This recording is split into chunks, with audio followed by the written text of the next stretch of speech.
del Señor en el libro de Amós, capítulo 9. Vamos a ver quién es bueno de Biblia hoy. Siempre estoy hablando de Deuteronomio, estoy hablando ahí Génesis, Mateo, Marcos, Lucas. Hoy vamos para Amós, capítulo número 9. Vamos a leer el versículo número 11 y después vamos a leer Hechos, capítulo número 15, versículos 15 y 16. Si usted puede por ventura se poner de pie en reverencia a la palabra del Señor para estarnos leyendo en esta noche. Amós capítulo 9, versículo 11, solo un versículo. Y posteriormente Hechos capítulo 15, versículos 15 y 16. Hoy es culto de misiones. Es una alegría estarnos en la casa del Señor, delante de las maravillas que el Señor tiene realizado en nuestro medio. Ayer tuvimos una reunión de líderes aquí, fue algo maravilloso. Terminamos la reunión en lágrimas, oración en la presencia de Dios, porque Dios es fiel. Amén. Amós, capítulo 9. Amós está después de Génesis y antes de Apocalipsis. Amén.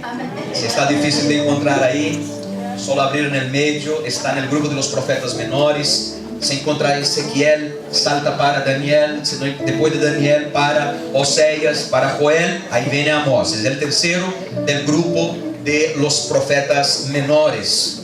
¿Cuántos encontraron? Diga amén. Amén. En aquel día yo levantaré el tabernáculo caído y cerraré sus portillos y levantaré sus ruinas y lo edificaré como en el tiempo pasado.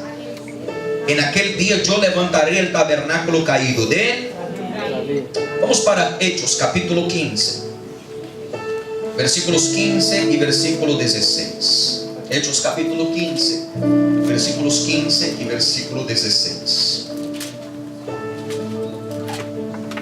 Y con esto concuerdan las palabras de los profetas, como está escrito: después de esto volveré y reedificaré el tabernáculo que está caído y repararé sus ruinas y lo volveré a levantar.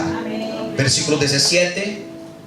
Para que el resto de los hombres busque al Señor, y todos los gentiles sobre los cuales es invocado mi nombre.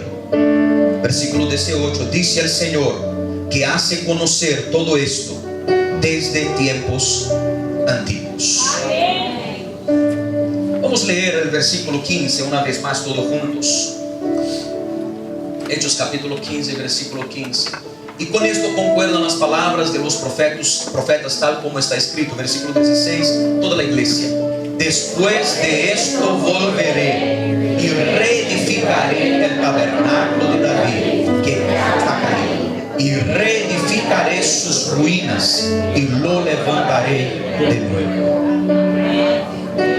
Y lo levantaré de nuevo. Vamos a orar al Señor. Padre, en nombre de Jesús, damos de gracias por la oportunidad de estarnos en tu casa en esta noche. Tú eres el Señor que nos bendice, que nos renueva. Tú eres el Señor que nos toca de una manera especial. Manifiesta, Señor Altísimo, tu gracia, tu poder y tu unción. Ven, Señor Altísimo, a hablar de la misma manera que tú habló en mi corazón. Padre, habla en el corazón de cada persona aquí esta noche.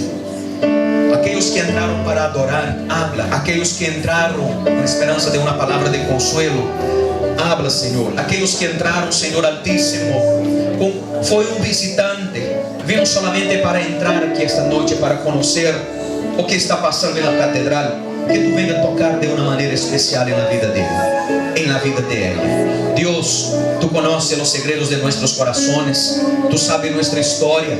Tú sabes a dónde hay el dolor, porque tú siempre tienes la cura, Señor. Tú sabes, Señor Altísimo, el cansancio que nosotros sentimos, porque tú tienes los brazos para sostener a nosotros. Tú tienes, Señor Altísimo, la respuesta para cada uno de nosotros esta noche. No podemos predicar la palabra sin tu presencia. No podemos escuchar tu voz si tu presencia no está con nosotros. En el nombre de Jesús quiero declarar una palabra, que cada persona que esta noche, Señor, puede retornar para su hogar con una semilla en su corazón. cambiado, sanado, restaurado, resucitado espiritualmente. Y tu nombre sea glorificado para todo el siempre, en el nombre de Jesús. ¿Cuánto pueden decir amén? Amén. Puede se asentar.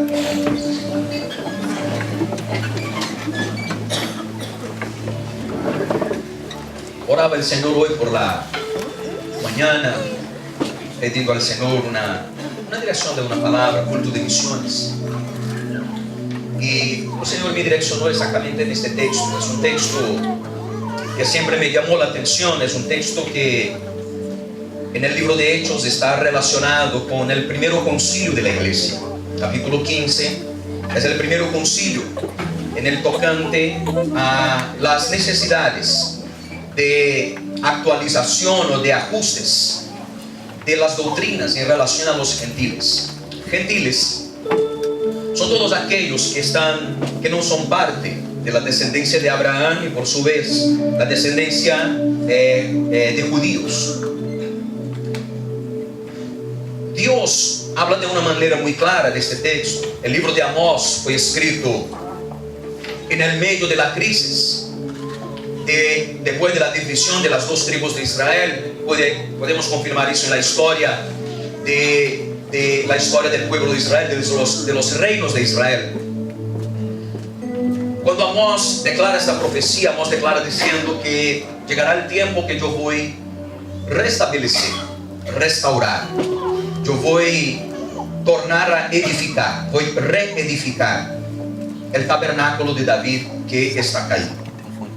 Este texto es un texto interesante porque Dios no habla del templo de Salomón, Dios no habla del templo del tabernáculo de Moisés, Dios no habla del templo en los tiempos de Elí, del sumo sacerdote Elí, que coincidió con el primer periodo del reinado de Israel. Pero que Dios menciona el tabernáculo de David. Es un tabernáculo muy sencillo y tiene algunas características que son distintas de los otros centros de reuniones. Cuando hablamos de tabernáculo, el primero texto bíblico, el primero registro histórico de Dios, en la palabra de Dios, hablando acerca del tabernáculo, está relacionado con Moisés. Después que el pueblo de Israel sale del Egipto, necesita de una organización, de una legislación, necesita de una ley. Nosotros sabemos que adoptaron la teocracia, un gobierno direccionado, establecido por Dios, que prácticamente originó todas las leyes del mundo, teocráticamente hablando, porque establecieron principios civiles, sociales, en todos los ámbitos de la sociedad, a partir de estos principios. Y en el medio de esta necesidad de ajuste de población, ajuste de una nueva nación que está naciendo, Dios habla con Moisés para establecer un centro de culto, un centro a donde tenía por propósito la manifestación de la gloria de Dios, la presencia de Dios. El propio Dios establece diciendo: en cualquier lugar que un judío extranjero estuviera, un creyente estuviera, y si postrase orando en dirección a donde está mi casa, yo responderé su oración. Al punto de esto que los judíos lo hacen hasta hoy, juntamente con los musulmanes en dirección a Meca, los musulmanes y los judíos en dirección a Jerusalén. No son todos, principalmente los ortodoxos, que aún se acercan del grande muro viejo, de la ciudad vieja que está en Jerusalén, Tel Aviv. Y cuando nosotros acompañamos este nuevo tiempo de Israel, Dios da una dirección. En el libro de Hebreos, después nosotros, la epístola de los Hebreos, después nosotros comprendemos que el tabernáculo es un diseño de algo que Dios había enseñado a Moisés en la presencia de él, en la gloria. Moisés sube por 40 días, conocemos la historia, en el monte Sinaí, que es el mismo monte Horeb, y él antes de bajar viene con su rostro resplandeciendo, y viene con un diseño del tabernáculo, cómo sería el tabernáculo y todo. Y a partir del capítulo 25 hasta el capítulo 31 de Éxodo, nosotros encontramos el diseño encontramos las medidas del tabernáculo de Moisés. A partir del capítulo 32 de Éxodo, nosotros vamos a encontrar el problema del becerro de oro, que vino y causó un daño muy grande dentro del pueblo de Israel. Y a partir del capítulo 35 hasta el último capítulo de Éxodo, nosotros encontramos el establecimiento. La gente recogiendo ofrendas, la gente recogiendo utensilios, herramientas, separando trabajadores para trabajar en el templo, o mejor diciendo, en el tabernáculo.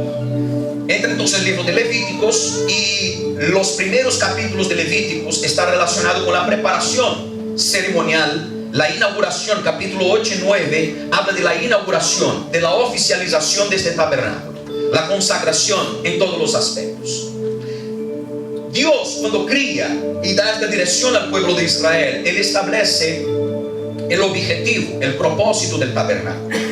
El tabernáculo no fue construido únicamente para ser un centro de adoración o simplemente un sitio a donde la gente se acercaba, hasta porque la gente no podía entrar totalmente ahí dentro del tabernáculo. El tabernáculo tenía cerca de 45 metros de distancia por 23, más o menos, y era dividido en 3 partes. ¿En cuántas partes? 3 partes. Estoy hablando de esto para que tú comprendas el principio de la palabra tabernáculo. La primera parte era conocido como el atrio exterior. El atrio exterior, cualquier judío podría entrar con el propósito, desde que no estuviera con lepra, desde que no estuviera impuro. Si la mujer estuviera en el periodo menstrual no podía entrar, y un gentil en ninguna hipótesis podía entrar. Y cuando entraba, la persona entraba todo cercado, estos 45 metros, cercado de lino blanco puro, con columnas revestidas de plata. La persona entraba e inmediatamente tenía delante de él el altar del sacrificio, del holocausto, a donde era todo construido de oro, de bronce. La persona que necesitaba presentar una ofrenda pacífica, un sacrificio de oblación, un sacrificio pacífico, cualquier aspecto que fuera, hasta mismo un holocausto que está relacionado a perdón de pecados, la persona iba, presentaba al sacerdote, y ahí mismo en el altar era derramado a los pies del altar. Y el primer contacto que la persona tenía al entrar dentro del tabernáculo era el altar del sacrificio. Pasando el altar del sacrificio, los judíos normales no podían entrar, solamente los sacerdotes. Y tenía entre el altar del sacrificio y el santo de los santos, o la parte central del tabernáculo, tenía el lavatorio. ¿Está bien en castellano lavatorio? El lavatorio, que era como era un cubo de bronce y revestido completamente de espejos. Es interesante esto, porque cuando Moisés habla con la gente diciendo, y para construir el lavatorio, que traigan los espejos de las mujeres, y así pone todo en el fondo ahí del lavatorio.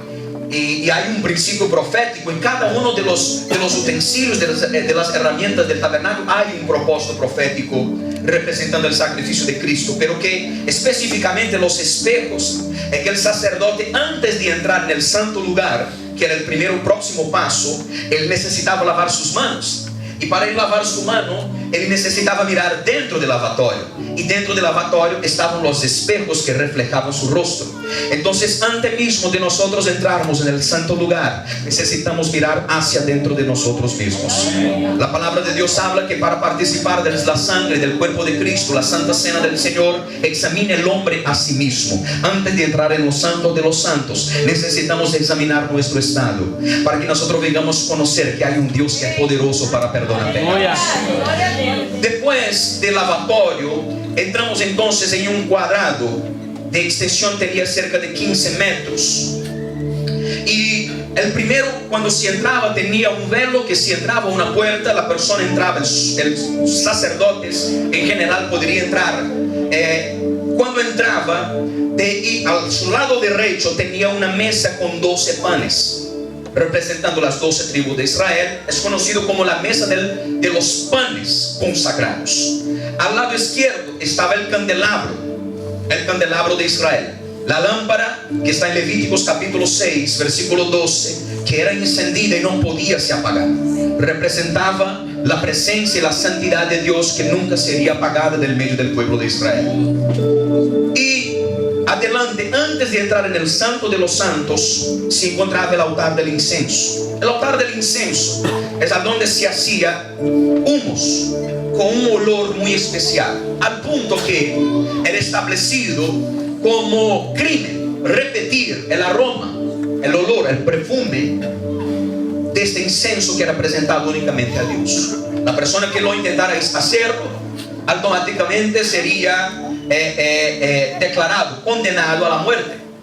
Y el sumo sacerdote, solamente el sumo sacerdote, nadie más, podía entrar en el santísimo lugar. Entonces tenemos el atrio, el santo lugar y el santo de los santos o el santísimo. Para entrar en el santísimo era solamente una vez por año. Hasta hoy es conmemorado en Israel, en el medio del pueblo judío, no Israel, pero en el medio del pueblo judío en todo el mundo, algunas de las fiestas de los tabernáculos, la Pesaj, que es la Pascua, que va a pasar ahora en algunos días. Tiene también la fiesta de los tabernáculos, la fiesta de Pentecostés. Hay pelo menos 8 fiestas. Algunas de las fiestas fueron establecidas posteriormente en un periodo post-mosaico o post-ley, que es conocido como la fiesta del Purim, que fue la liberación del pueblo de Israel de la mano, a través que encontramos esta historia en el libro de Esther, que el pueblo salió de las manos del imperio asirio. Y esto tú puedes encontrar no solamente en la Biblia, pero que cualquier buen libro histórico. Y si un día tuviéramos la oportunidad, que estamos ya intentando hacer esto, vamos a ministrar una clase de teología de la Kairos dentro del Museo Británico. Y ahí tú puedes encontrar algunas estelas que cuentan la historia, inclusive de la fiesta del Urim y del Purim. Fue cuando Israel salió milagrosamente por el favor de Dios. Amén. Amén. Para entrar en el Santo de los Santos, el sacerdote entraba una vez por año, hacía un sacrificio por él, un sacrificio por Israel y un sacrificio pacífico, para que Dios pudiera aceptar las ofrendas que estaban siendo presentadas. El sacerdote entonces empezaba a preparar incienso, cogía el incienso e empezaba a hacer humo.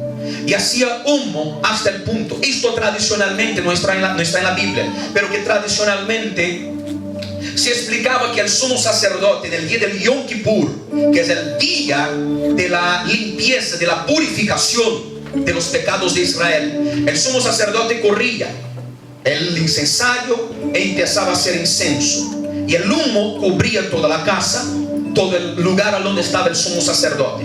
Y el sacerdote extendía la mano delante de él, y si el humo no era suficiente para esconder su propia mano delante de sus ojos, él continuaba haciendo. Cuando el humo cubría su mano y él ya no podía mirar su mano porque estaba cubierto por el humo del incensario, él miraba hacia sus pies, y si todavía podía mirar sus pies, continuaba haciendo humo.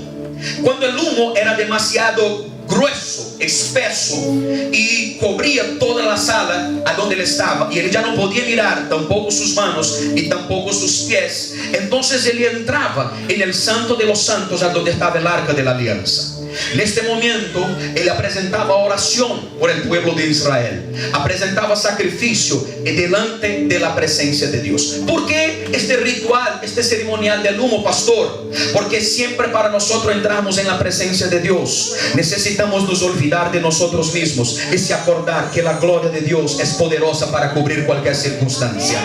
No hay nada en este mundo, no hay circunstancia, no hay lucha, no hay nada en este mundo, absolutamente nada, que sea grande el suficiente para se tornar más grande do que el Dios a quien tú adoras. Cuanto más yo desaparezco y cuanto más Dios aparece en mi vida, más chances yo tengo de lograr la victoria en Cristo Jesucristo. Hasta el punto que Pablo habló diciendo: ya no soy yo quien vivo, pero que Cristo que vive en mí. La vida que yo tengo ahora, ya no vivo en la mente, en la carne, pero que vivo en nuestro Señor Salvador Jesucristo. Simplemente porque yo no puedo, pero que hay un Dios que puede. Yo no tengo, pero que hay un Dios que tiene. Yo no puedo llegar, pero que hay un Dios que llega por mí. Yo no puedo, pero que Dios se levanta y habla: puede todas las cosas en aquel que te fortalece. Hay un Dios que es poderoso, que te mira en esta noche y que te toma por la mano para bendecir tu vida en el nombre de Jesús.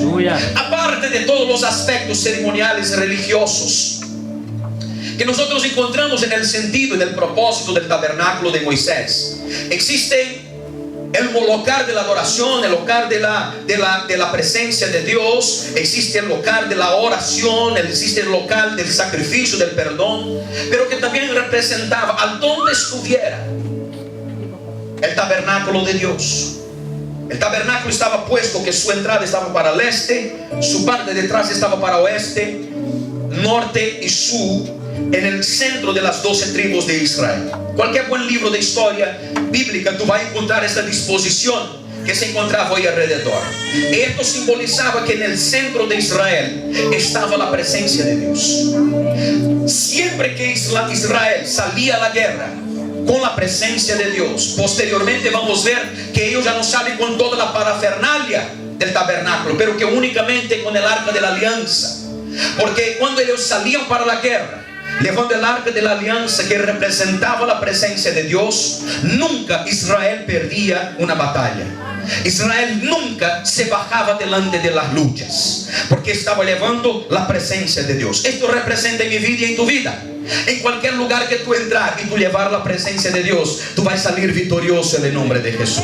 Y no estoy hablando de batallas físicas, estoy hablando de tu matrimonio necesita de la presencia de Dios, tu casa necesita de la presencia de Dios, tu trabajo necesita de la presencia de Dios, tus emociones y tus sentimientos necesitan de la presencia de Dios. Hay un Dios que es poderoso y que Él no quiere tener nosotros solamente en una iglesia y un domingo a donde yo me acerco de Él una vez por semana. No, la palabra de Dios habla que Dios es un Dios relacional, es un Dios que te acompañó desde los primeros días de vida tuyo y que acompañar contigo por la mañana, por la tarde, por la noche. Una lágrima tuya es importante para Dios. Una falta de sueño por una noche perdida también es preocupación para Dios, porque Dios es un Dios relacional, es un Dios que está contigo aquí, pero que al salir de la iglesia es el primero y adelante de ti. Antes de entrar en tu casa, Él ya entró antes de ti. Antes del enemigo se levantar contra tu vida, Él ya se levantó contra tu vida también. Él se levanta, pero que para caer, porque Dios se levanta en favor de ti, en el nombre de Jesús. Hay un Dios que te ama, hay un Dios que te quiere, hay un Dios que quiere ser el centro de tu vida. Durante todo el periodo de la peregrinación, que fue cerca de 40 años en el desierto, Israel estuvo acompañando y adorando a Dios a través del sistema sacerdotal del tabernáculo. Atravesan el río Jordán después de la muerte de Moisés, ahora bajo la dirección del general Josué, mejor diciendo. Joab está posteriormente con David. Con Josué, ellos atravesan, pero que para atravesar el río Jordán ponen los levitas, llevan el arca de la alianza. Mientras el agua estaba tocando las rodillas, dice la palabra de Dios que se abrió el río Jordán completamente y el pueblo pasó en seco. Porque cuando la presencia de Dios está contigo, hermano, se prepare para vivir el sobrenatural de Dios. Llegaron delante de los grandes muros de Jericó. Fue el primer desafío del pueblo de Israel en la tierra. Y no es extraño, comprendermos esto en nuestras vidas. Siempre cuando Dios tiene algo grande para ti, o que viene para ti, son grandes desafíos, o que viene para ti, son grandes retos que el propio Dios permite tú enfrentar en tu vida. Porque para que todos sepan en la tierra donde tú estás entrando, que quien está contigo es más grande do que aquel que está en el mundo. Siempre que Dios quiso empezar la historia de David, Dios no empezó poniendo David para pelear con cualquier soldado. Dios no puso David para pelear con cualquier persona. Él llamó lo más grande de los filisteos, para que la gente sepa que la declaración de David estableció esta verdad diciendo: tú vienes para mí con espadas y con lanzas, pero que yo voy contra ti en el nombre de los Señor de los ejércitos.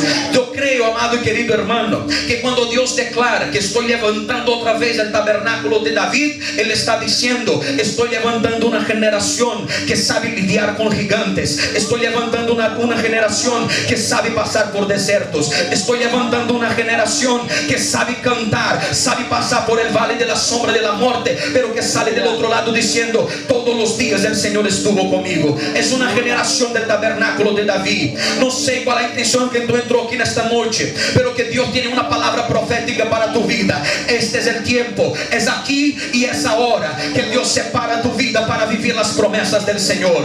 El Señor empezó algo grande y tú haces parte de esta historia. Yo lo creo. Y torna para tu hermano y diga: sí, Dios está contando contigo en el nombre de Jesús. Pero que después que Josué entra en la tierra prometida, se pasa algo raro.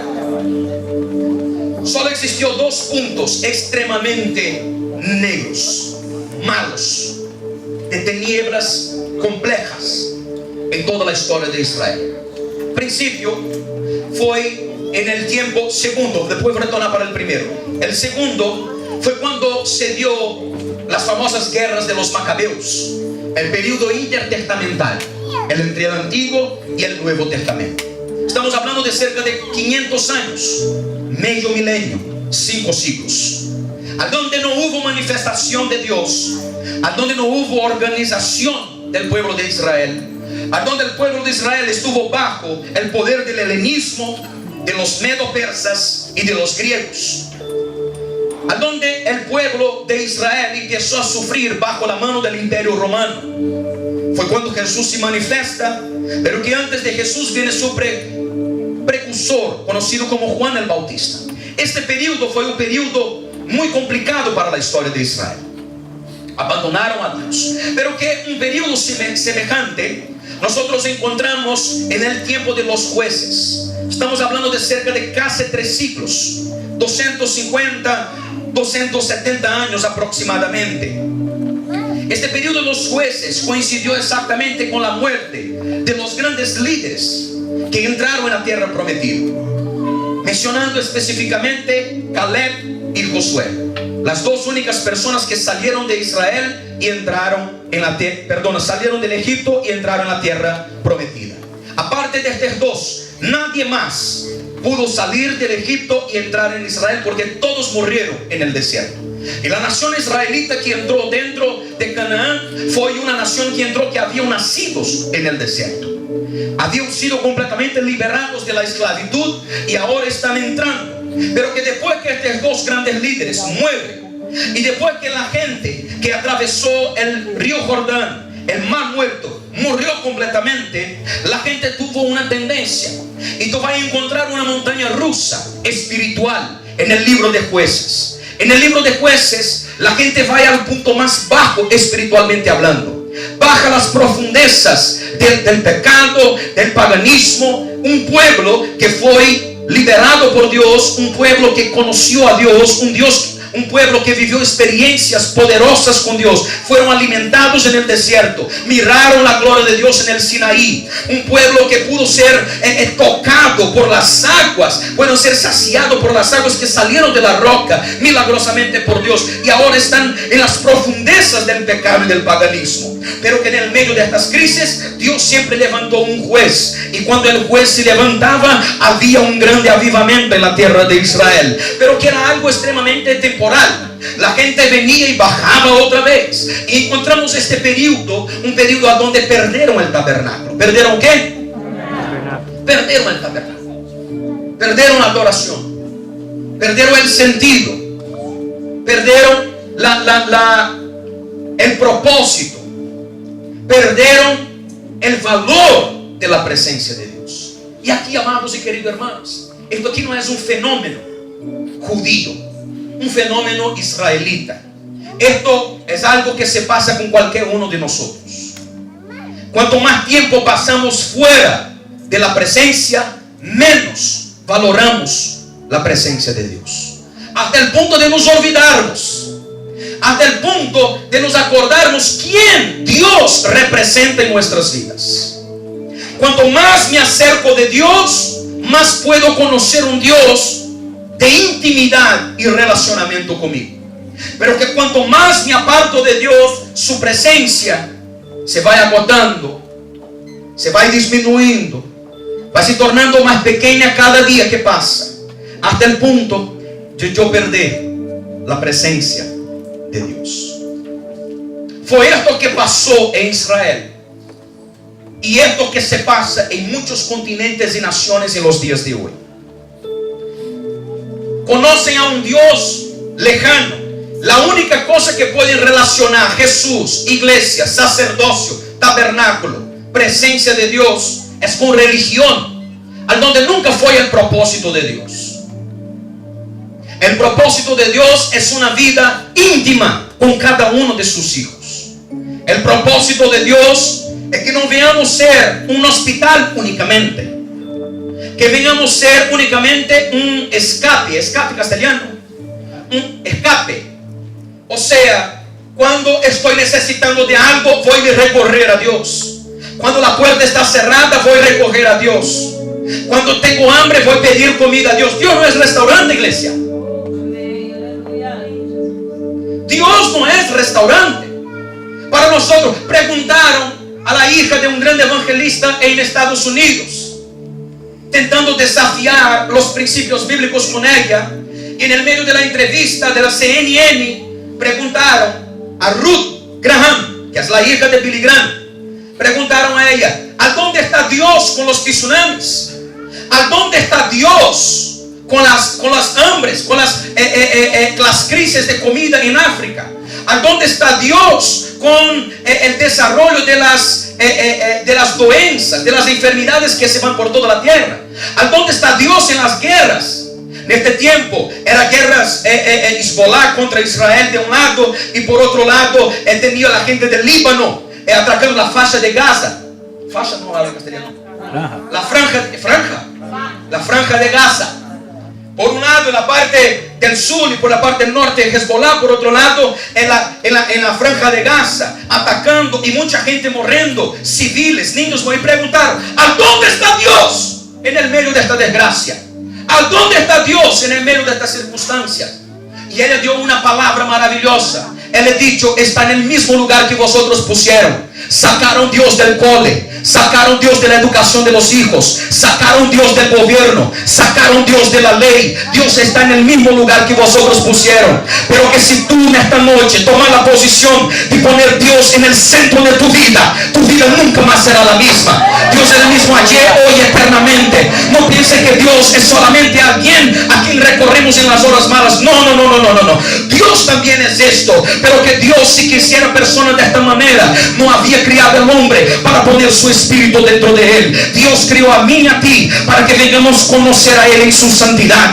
Yo camino con Dios, yo desayuno con Dios, yo ceno con Dios, voy para mi habitación con Dios, salgo para el trabajo con Dios, estoy en mi familia con Dios, estoy con mis hijos con Dios, estoy con mi matrimonio con Dios. Si estoy enfermo, estoy con Dios. Si estoy sano, estoy con Dios. Si estoy fuerte, estoy con Dios. Si estoy débil, estoy con Dios. Si la puerta se cierra, Dios está conmigo. Pero la puerta se abre, Dios también está conmigo. Si hay crisis en España, Dios está en España. Si las cosas cambian, Dios continúa siendo Dios. Dale para tu hermano y diga para él: Dios quiere hacer parte de tu vida.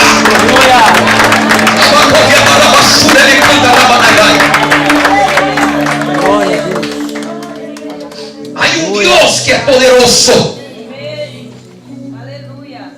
Hubo un momento en mi historia a donde mi vida estaba completamente colgada en drogadicción, en alcoholismo, en todo. La gente que me conocía decía: este será el fin de la historia de este joven. Yo tenía entre 15 y 16 años. Pero que en el medio de esta circunstancia, Dios habló conmigo a través de una persona: entrega tu vida en mis manos y yo voy a probar que yo soy en tu vida. Yo hice una oración, no una oración de creyente, de religioso. Dios hizo una oración de alguien que nunca había escuchado hablar acerca de Dios. Yo sentaba con creyentes que venían a hablar conmigo de Jesús y yo terminaba hablando con ellos diciendo: tú no tienes palabras para hablar conmigo. Hasta el día que Dios personalmente habló diciendo: déjame entrar en tu vida. Cuando yo permití, mi vida fue cambiada. Dios no precisa ser Dios para que tú vengas a creer en Él. Si tú crees o no crees, Dios continúa siendo Dios. Amén. Si tú adoras o no adoras, Dios continúa siendo Dios. Si tú tienes una vida: no voy a servir a Dios porque no, mi santo no bate con el santo de este hermano, entonces este lugar no es en la iglesia. Porque nosotros venimos a la casa del Señor para adorar al Señor en la belleza de su santidad. Gloria a Dios. Se perdió el arca de la alianza. La presencia se perdió. Y se perdió no por ninguna otra excusa, sino por la excusa de que siempre que yo me detengo para mirar la circunstancia, yo estoy corriendo el riesgo de caminar para el propósito de Dios dentro de mí. Comprenda ahí.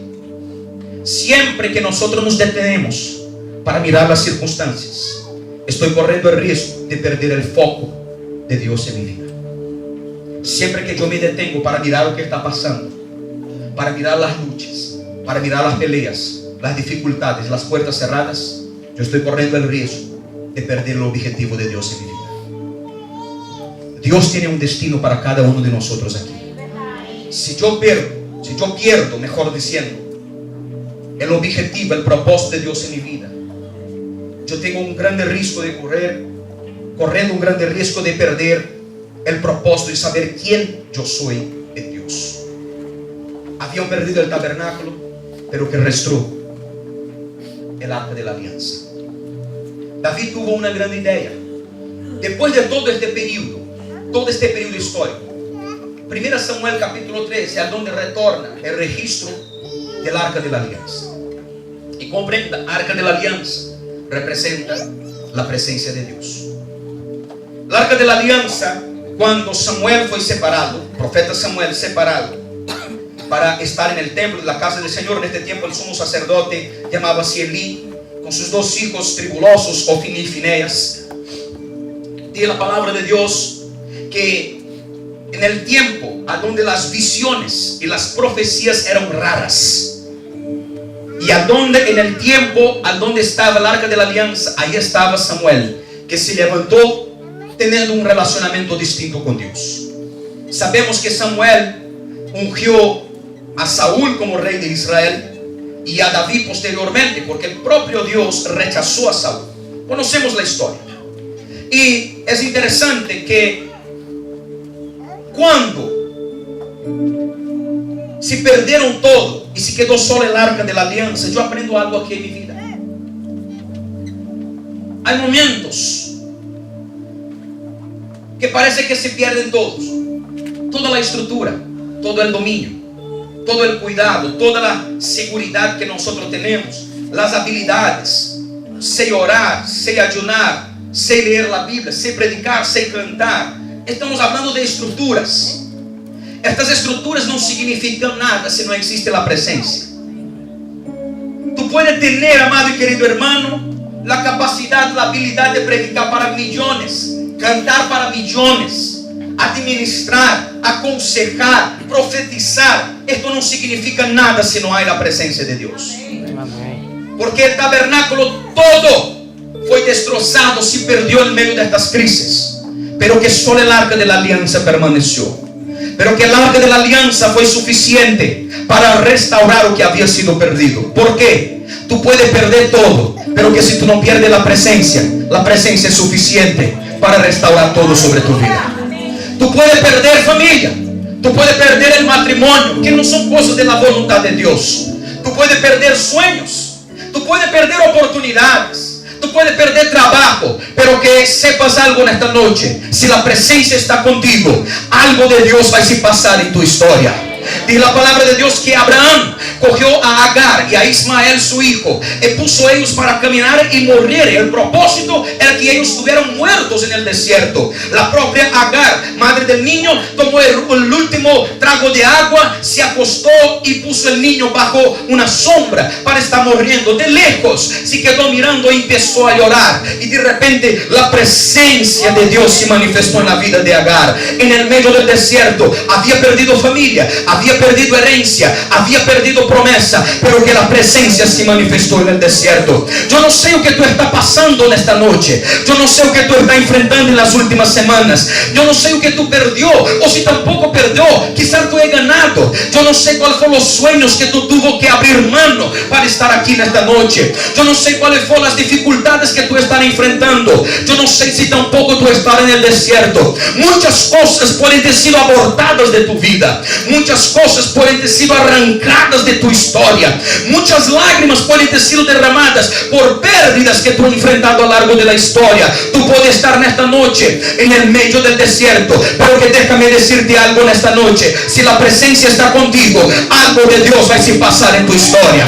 Si la presencia está contigo, va a venir restauración de Dios. Sadraque, Mesaque y Abednego, los tres amigos del profeta Daniel en el grande imperio de Babilonia. Nabucodonosor, dice la palabra de Dios que ellos no negaron a Dios y fueron echados dentro del horno ardiente, 7 veces calentado, dice la palabra de Dios. Fueron tirados dentro del fuego, y cuando todos pensaban que era el fin de 3 adoradores, la presencia se manifestó en el medio del fuego. Tú puedes estar pasando la crisis que está pasando, pero que si la presencia está contigo, se prepare, porque el cuarto hombre del horno ardiente puede entrar en tu historia en esta noche, en el nombre de Jesús. Hay dolor, la presencia te sana. Hay lucha, la presencia trae paz para ti. Hay dificultades, la presencia provee victoria para tu vida. Hay enfermedades, la presencia te cura. Aleluya. No importa lo que tú estás pasando, la presencia es poderosa para te sanar, en el nombre. Mira para tu hermano y diga: todo lo que tú necesites de la presencia. Todo lo que tú necesites de la presencia.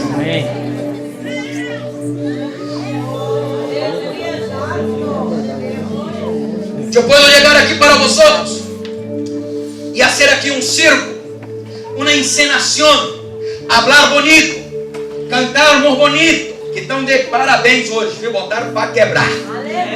Dá um aplauso ao Senhor por estas hermanas e esses irmãos da alabanza. Yo puedo venir aquí, podemos venir aquí como iglesia, ponemos estas banderas, pasarnos una película maravillosa, podemos hasta mismo, como se habla, disfrazar una pequeña lágrima aquí, em simular uma pequena lágrima, pode até em simular que estou sentindo algo, que maravilha, estou sentindo a presença, um reteté, qualquer coisa. Estas cosas podemos construir, pero que la presencia no se puede construir. La presencia tiene que ser atraída, la presencia tiene que ser vivida. Amado y querido hermano, ya pasó el tiempo de iglesia tener una vestidura de religiosidad. Es tiempo de la iglesia se levantar y decir: esto yo soy, pecador, perdonado por Jesucristo. Esto que yo soy, una nueva criatura en Cristo Jesús. Estaba muerto, hoy estoy vivo. Estaba enfermo, hoy estoy perdonado. Aleluya. Yo no sé para quién estoy predicando en esta noche, pero que hay un Dios que está trayendo un nuevo tiempo en tu vida, en el nombre de Jesús. Aleluya. Yo no puedo comprar la presencia, yo no puedo enseñar la presencia y simular la presencia. Aleluya. Yo no puedo. Viene entonces David, 2 Samuel capítulo 6, capítulo 5, David es, en capítulo 1 y capítulo 2, David es separado como rey de Hebrón. Capítulo 5, David es separado como rey de Israel. Hebrón significa 2 tribus, las tribus de Benjamín y de Judá. En el capítulo 5 representa las últimas 10 tribus. Entonces en el capítulo 5 David se torna rey de todo Israel. ¿De todo qué? Israel. Rey de toda la nación. En el capítulo 6 viene entonces la primera decisión política de David. La primera decisión no fue nombrar el ministro de justicia, no fue nombrar el ministro de la economía, no fue establecer un nuevo paquete económico para la nación, no fue decir cuántos trabajos iban a providenciar para la nación. La primera decisión política de David fue separar los sacerdotes y profetas, es decir, vamos para Kiriat Jearim, buscar el arca de la alianza, porque en los días de Saúl no hicieron mucho acerca de ella, no clamaron por ella, no cuidaron de ella. Está hablando de la presencia de Dios, pero que mi primera decisión es separarnos unos levitas y vamos a traer otra vez la presencia de Dios para Israel. ¿Tú sabes cuándo España será curada? ¿Tú sabes cuándo Europa será curada? ¿Tú sabes cuándo Brasil será curado? Cuando retornare a valorar la presencia de Dios. ¿Quieres saber un poco del efecto que esto va a traer? Esto está accesible a cualquier persona. mira las historias, la historia ahora reciente, 2003, 2002, 10 años atrás, porque están viviendo hasta hoy, de las islas Fiji. ¿Fiji en castellano? Fiji. Las islas Fiji. Solo mirar lo que pasó. Las islas Fiji fueron un blanco, un objetivo, una meta de misioneros ingleses a tiempos y tiempos atrás. Las tribus que vivían ahí mataron los misioneros ingleses. A partir de ahí viene la civilización, viene el desarrollo económico, desarrollo industrial, todos los aspectos de una nación en crecimiento. Cuenta la historia que empezaron a pasar muchas dificultades. Después de pasar estas dificultades, en 2003 más o menos, yo pasé esta película aquí en el primer año cuando llegamos aquí en Barcelona. El primer ministro de las Islas Fiji se puso en cadena nacional, reunió a todo el pueblo y en directo habló diciendo: yo como líder principal de esta nación estoy rendiendo esta nación a los pies del Señor Jesucristo. Estoy pidiendo perdón por los crímenes que cometemos. Estoy pidiendo perdón por la falta de fe que tuvimos. E empieza una declaración de pedido de perdón. Se arrodillan y oran juntamente con un grupo de pastores. No hubo influencia de iglesia, no hubo influencia religiosa, hubo la influencia del Espíritu Santo en el corazón de un pueblo quebrantado. Gracias. Se levantaron y buscaron entonces la familia de los misioneros británicos. Llevaron hasta la tribu a donde sus antepasados habían sido asesinados. Y el líder de las tribus se pusieron de rodillas y decimos: esto aquí está. Y pasó un regalo en la mano de ellos diciendo: esta es la prueba de nuestro arrepentimiento por ter matado. Queremos quitar la sangre de vuestros ancestrales. Queremos quitar la sangre de los misioneros de esta tierra. Cuando hicieron esto, en un periodo de pocas semanas, los ríos que estaban envenenados empezaron a ser curados. Peces que nunca habían visto ahí en esta tierra empezaron a nacer. Los plátanos que ya no nacían empezaron a nacer. ¿Cómo habla así los cachos grandes de plátano? Los racimos de plátano tocaban el suelo. Frutas que nunca habían conocido en la tierra empezaron a producir en un periodo. ¿Sabe qué es esto? Cuando así mi pueblo, que se llama por mi nombre, se humillar y orar y se arrepentir de sus malos caminos, yo oiré del cielo, perdonaré sus pecados y sanaré su tierra. Es una promesa de Dios. Oye, hasta los políticos no querían hacer esto, pero haga esto dentro de tu casa. Hay promesas de Dios para tu familia y por tu casa. Yo no puedo 1000 a la derecha, 10,000 a la izquierda, pero que yo y mi casa serviremos al Señor. La cura será cuando valorar en la presencia de Dios. Cuenta la historia que David murió, vino Salomón murió, vino Rehoboam, no sé cómo habla en castellano, Rehoboam, creo que está en castellano. Murió. Después de Salomón se levantó Rehoboam juntamente con Jeroboam. Se levantan los dos hermanos, se pelean entre sí, se dividen los reinos. Tribus del norte, tribus del sur. Empieza un tiempo de paganismo dentro de Israel.